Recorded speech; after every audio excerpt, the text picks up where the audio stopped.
Sir, paano po makapag-ipon? OFW po ako, puro lang kasi tulong sa pamilya lalo na hindi ko sila matiis. Ito ang napapansin kong nature ng tao. Hindi ito applicable sa lahat pero for example, maliit lang ang sahod mo, nagagawan mo naman ng paraan mapagkasya ito. Pero nahihirapan kang makaipon. Tapos pag medyo lumaki na ng konti ang sahod mo, parang hindi mo ito ramdam at hirap ka pa rin makaipon. Then taon-taon nakakatanggap ka ng bonus pero wala ka pa rin maipon. Minsan times 3 na ng dati mong sahod ang sinasahod mo ngayon pero hirap ka pa rin mag-ipon.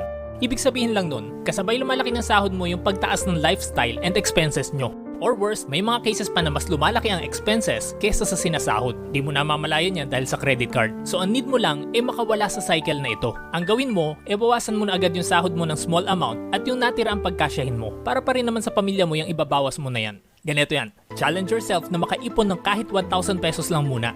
Pag feeling mo madali lang yan, then madali din lang ulitin yan ng 10 times.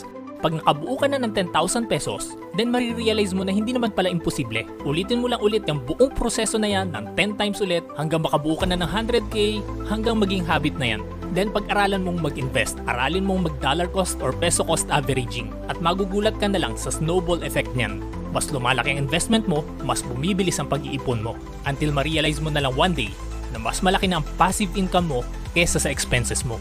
Then you'll have plenty of time para sa pamilya mo.